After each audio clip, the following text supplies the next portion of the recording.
We are Geekcentric, and you can be too.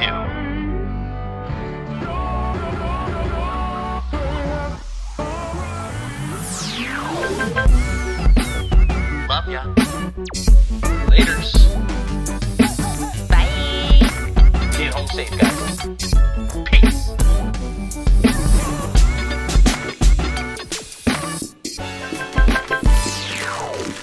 Welcome to the Geekcentric podcast, and welcome to our special Behind the Geeks episode for Monarch, Legacy of Monsters Season 2. My name is Justin, and if you're joining us for the first time, well, we are Geekcentric, a podcast covering the world of movies, TV shows, gaming, and all things Geekcentric. And today I am so excited to be welcoming one of the outstanding cast members from Monarch, Legacy of Monsters Season 2.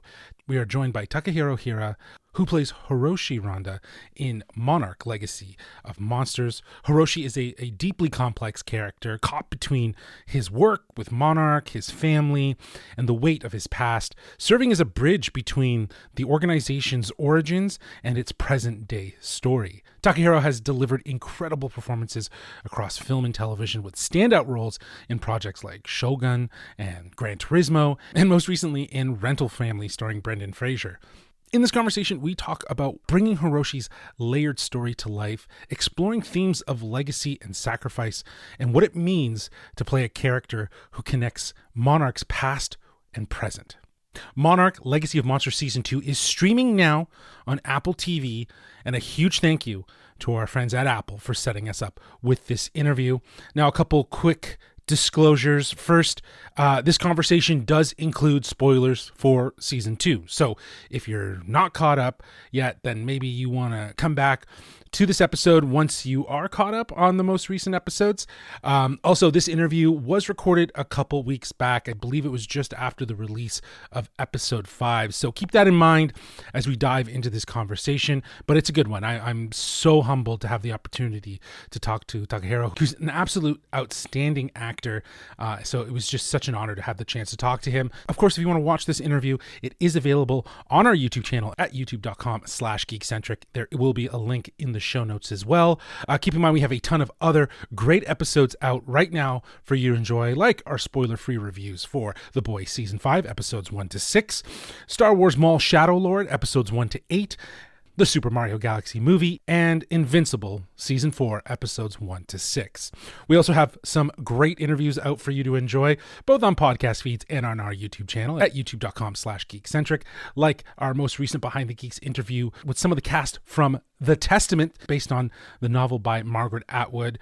This is a spin-off from the beloved Handmaid's Tale show. And we also have interviews out now with some of the cast and creators behind Star Wars Maul Shadow Lord. Those are both available on podcast feeds and on our YouTube channel.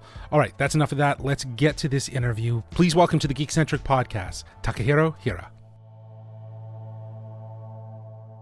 Hey, Takehiro, how are you? Hi, Justin. It's very nice meeting you. Thank you so much for taking the time to join us on the Geekcentric podcast. I am loving the show. Your performance is incredible.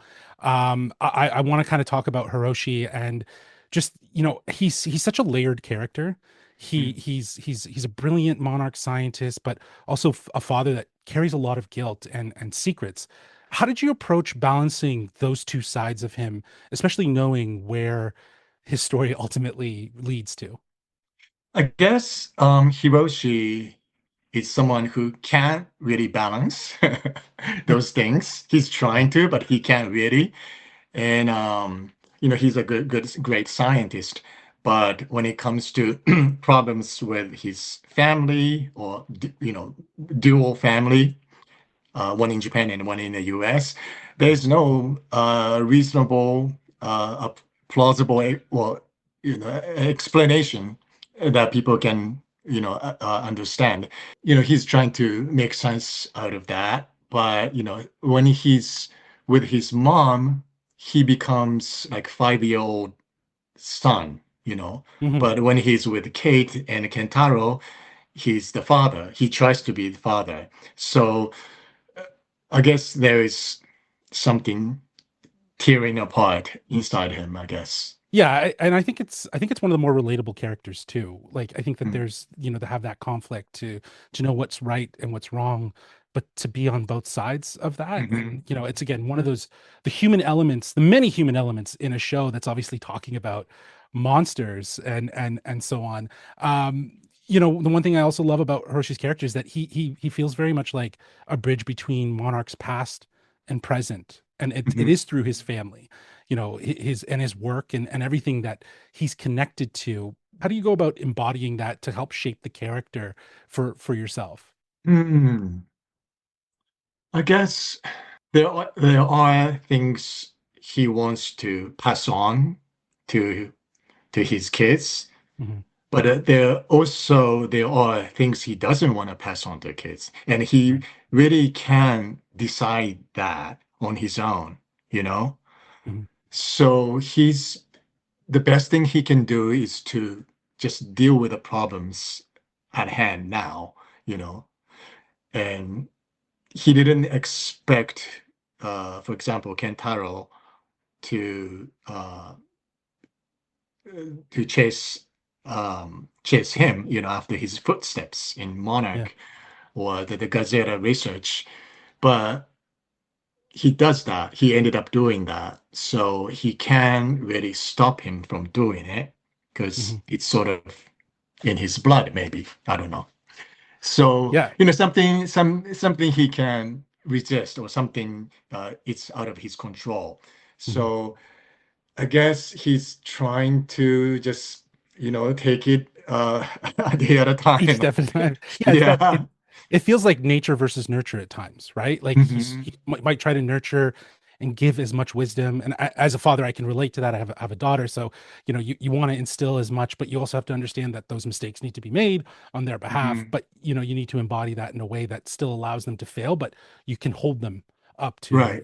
make sure that they are doing the right things. Yeah. Now this season really does feel like it's exploring legacy. Like the whole show really does feel like it's all Hmm. about legacy and what we inherit and what we leave behind. When you look at Hiroshi's journey, especially with his final choices, what do Hmm. you think he ultimately wanted his legacy to be? As a father or as a scientist? Either or Both. both. I think both, really. I guess he wanted his children to know that he loved them. Mhm. And he wasn't good at it. Good at telling them Yeah. so.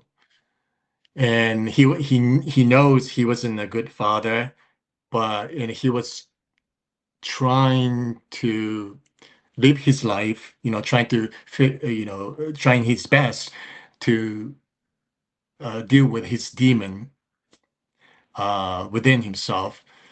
At the same time, he, um, he was trying to provide to his children the best he can, but he knows he wasn't good at it. But Mhm. I guess at the same time, I mean, at the end of his life, he just wanted the children to know that he cared. Yeah.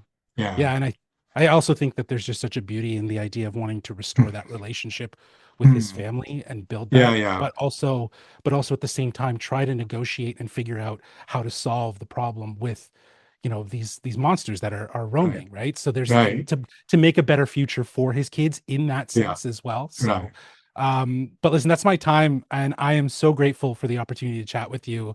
I just wanted to quickly say, I saw Rental Family last year Thank at you.